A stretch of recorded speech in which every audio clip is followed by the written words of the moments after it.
everyone, and welcome back to our fourth installment of Dream Building 101. I am your host, Dr. Ebony Potts, author of Next Exit Your Destiny, Taking the Road Towards the Life of Your Dreams.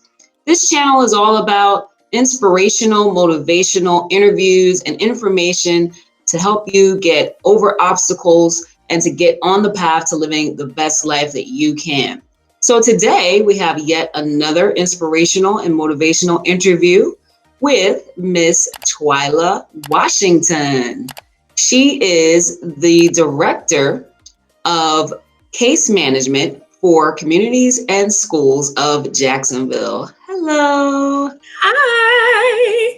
So nice to see you. I haven't seen you in a while. Yes, it's been a minute. It's my pleasure to be interviewed this afternoon, rather. So if I sound a little crazy, chalk it to the heart.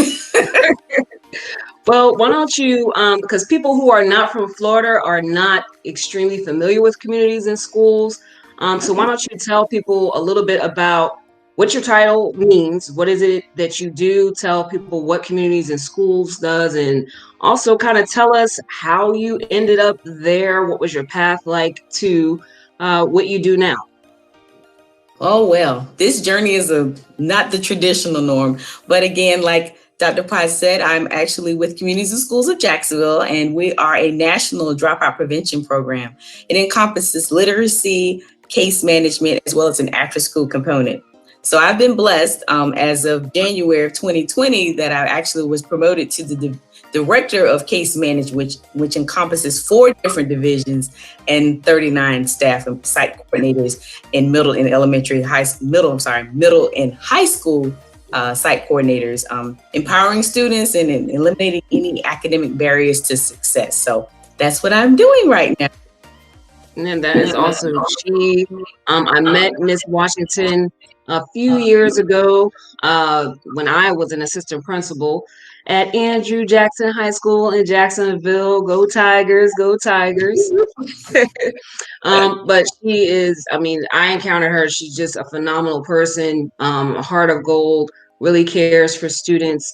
And that's why I just really wanted to have her on, because there's lots of people that want to do something that has to do with, case management or helping people, doing something that has to do with social work, and they're not quite sure all of the different avenues that are available to them. So how did you end up, in this career field? How did you end up where you are today? The biggest thing I would say today, networking. My path out of high school definitely didn't start this way. My goal after graduation was actually to go into marketing management. I was like, I wanted to be into sports. I wanted to just design clothes. I was just all into this retail thing. And then upon graduating from high school and started working in retail, actually at Foot Locker. Unbeknownst to that, right? Right. Who you know along the path, the things that I've encountered. So while working at Foot Locker, I was in college actually at JU, and I decided that I was making more money in management at Foot Locker than my friends that were graduated from college at the time. So I actually discontinued going to school, but I did have my associate's degree. But working in retail, you don't have a life. You're always in the mall. You're always working. But while I was in college, I'd interned at the Florida Times-Union, which is the newspaper, which also has so many different facets. So my road is a little not traditional. So as I was working at Foot Locker, decided I didn't want to give retail a try after about 10 years. I actually went back to the newspaper and started as a sales assistant. So while I was there, again, networking is the key. I was there forever. And you know how digital media has now taken the downside to traditional newspapers. Right. But it's not what you know, but who you know. So one of my dear friends knew that I wanted to get an education. Didn't want to teach, knew I wasn't in the classroom type of person, but I had a passion for being involved with students, just being able to mold them. I said, something's got to give and I got to get an education, but I don't want to teach. Right. That's while I was at the Times-Union that they paid for me to go back to school. So I did obtain my master's and my bachelor's degree. So I did obtain it while I was there, but didn't know what I wanted to do still. But I know I wanted to get involved in education. And my friend actually started working with communities and schools. And she said, well, we have a part-time position. I said, well, heck, I have nothing to lose. I'll start part-time. I was there so much till they actually found a full-time position for me. And I started at the elementary school. I was at Andrew Robinson Elementary School. Oh, And so wow. from there, I loved what I did. I mean, they didn't have to pay me. I just love pouring into these kids, showing them the different opportunities, things that I couldn't even fathom that they hadn't even been exposed to.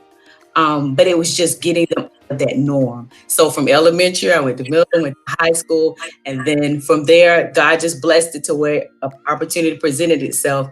And my friends kept saying, this is your season.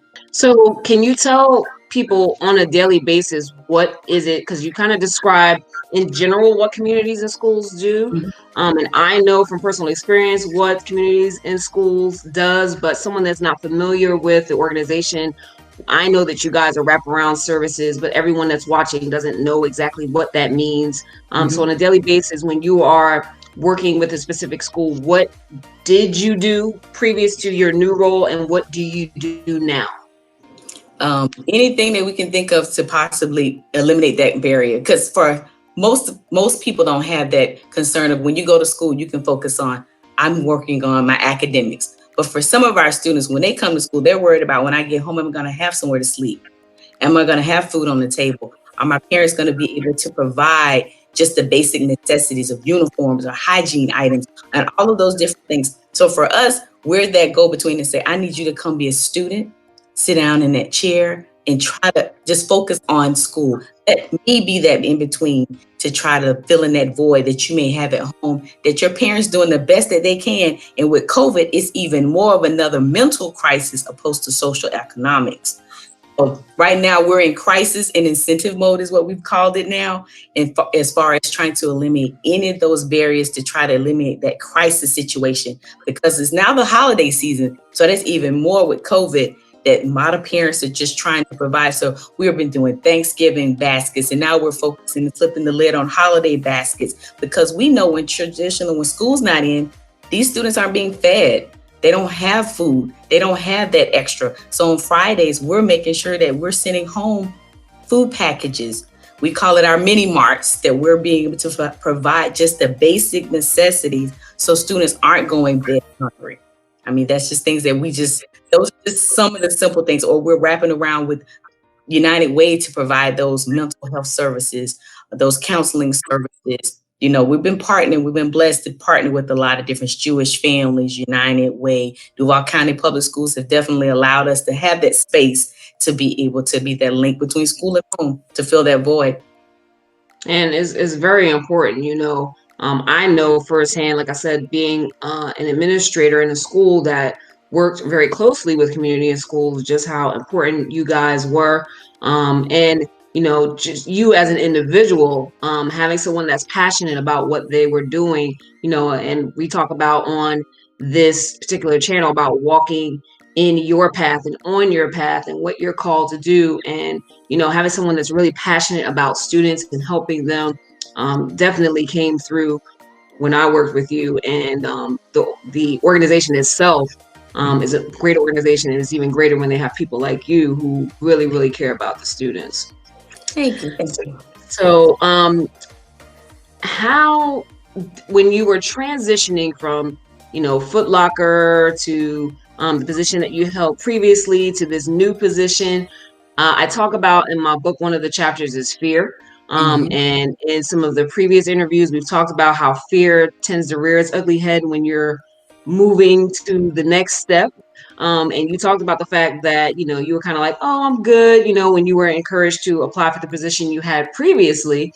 How did fear play a part in any of your transition and in any of your moves within the organization you're in now and even previous to that?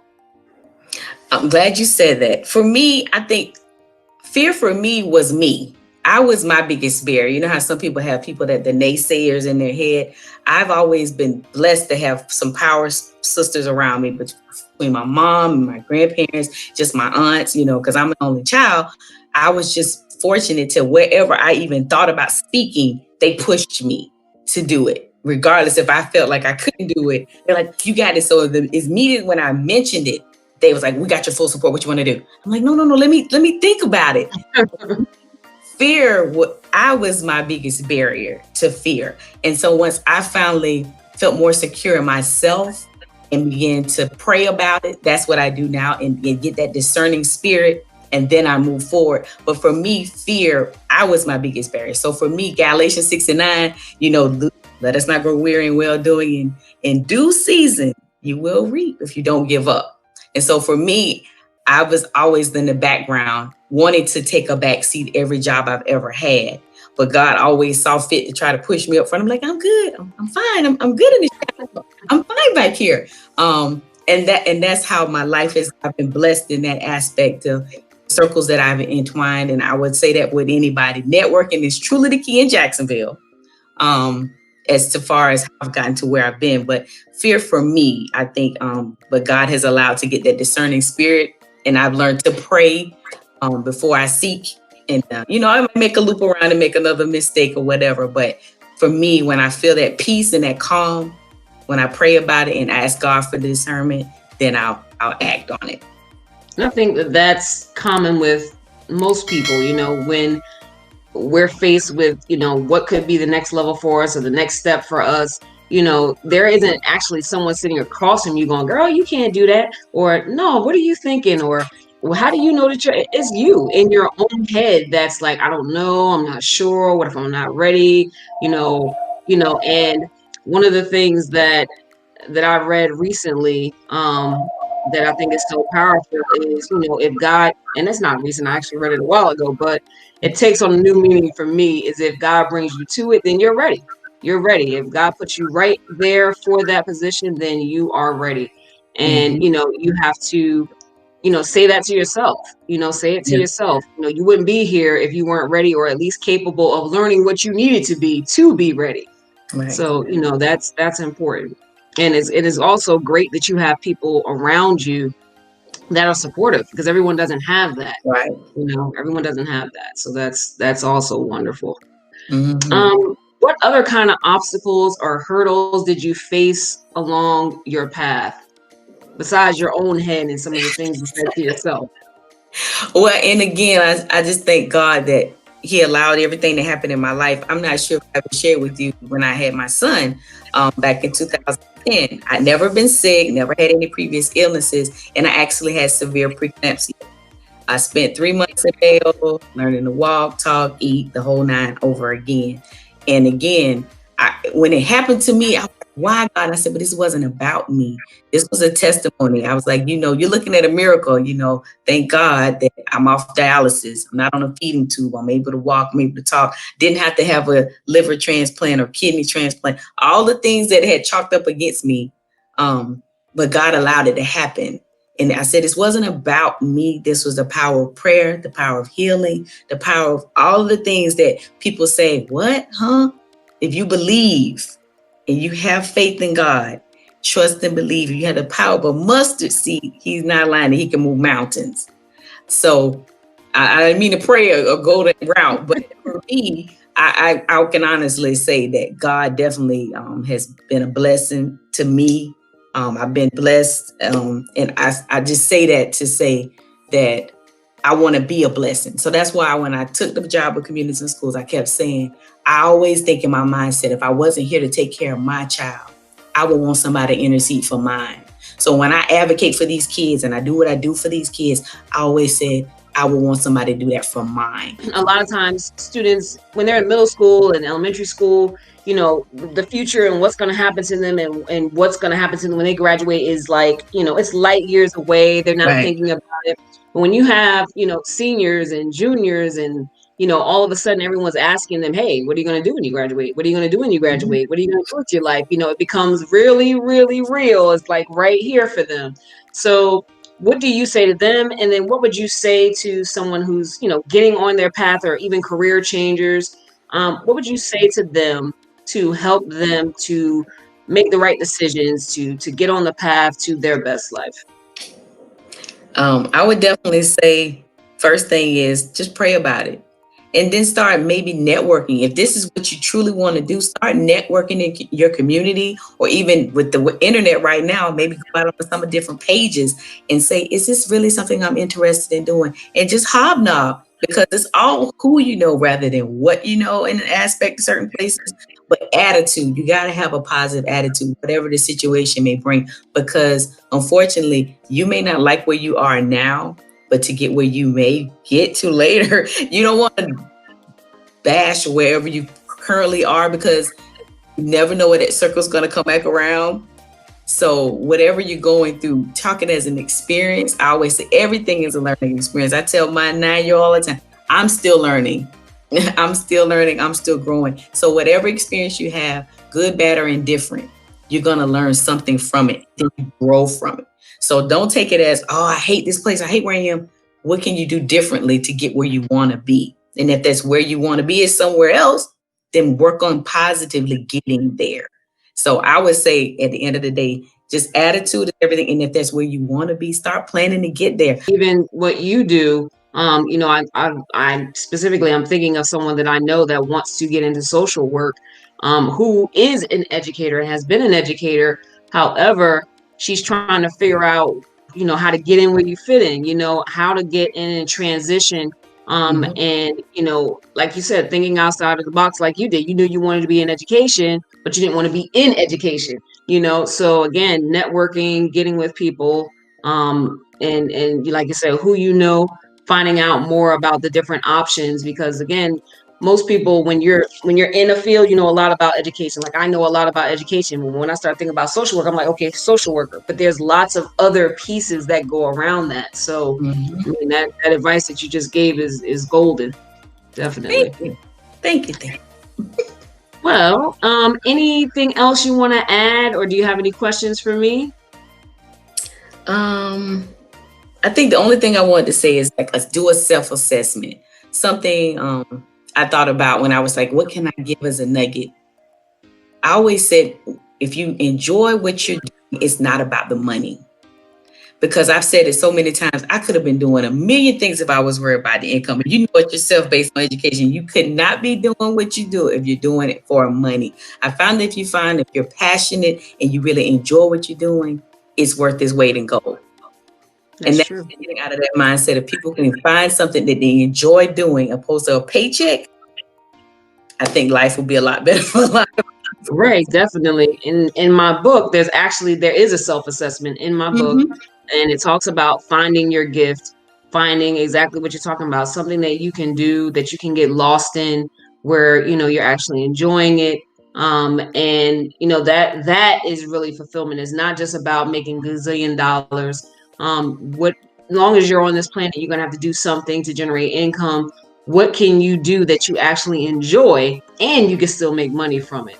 Right. And a lot of times as people get older, myself included, things that you may have started doing in your 20s or 30s, you change and you grow as a person, and things that you started doing at that time no longer fill your cup. So again, finding other things that you are gifted and talented at, is key, so that you can make a transition if you need to.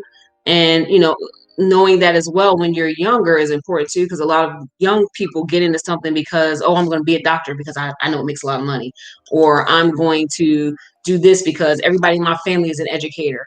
I interviewed someone the other day that with education, her parents were educators, and then realized that no, this is not the right avenue for me. So again, knowing what you're talented at, what you like, and that's something that even as you get older, some people still don't exactly know. So and it may change as you get older. So doing that self-assessment is important. So that's good advice.